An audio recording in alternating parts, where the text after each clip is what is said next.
আৰক্ষীৰ বীৰাংগনাসকল বীৰসকল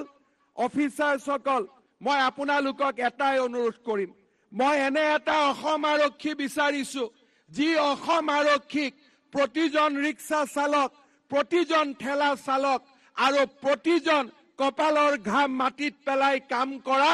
আমাৰ দৰিদ্ৰ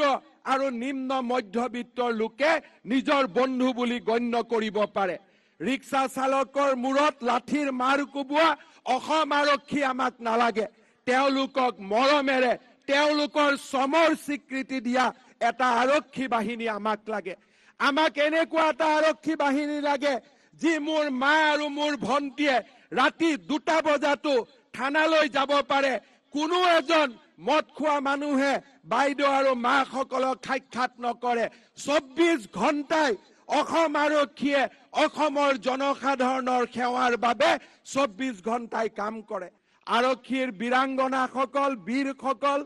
অফিচাৰসকল মই আপোনালোকক এটাই অনুৰোধ কৰিম মই এনে এটা অসম আৰক্ষী বিচাৰিছো যি অসম আৰক্ষীক প্ৰতিজন ৰিক্সা চালক প্ৰতিজন ঠেলা চালক আৰু প্ৰতিজন কপালৰ ঘাম মাটিত পেলাই কাম কৰা আমাৰ দৰিদ্ৰ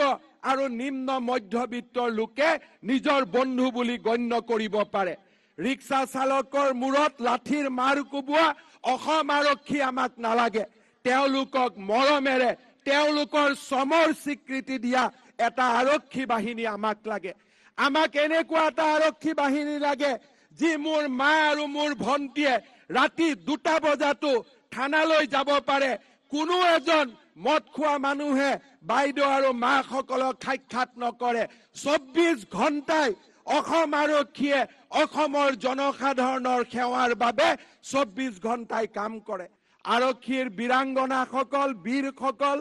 অফিচাৰসকল মই আপোনালোকক এটাই অনুৰোধ কৰিম মই এনে এটা অসম আৰক্ষী বিচাৰিছো যি অসম আৰক্ষীক প্ৰতিজন ৰিক্সা চালক প্ৰতিজন ঠেলা চালক আৰু প্ৰতিজন কপালৰ ঘাম মাটিত পেলাই কাম কৰা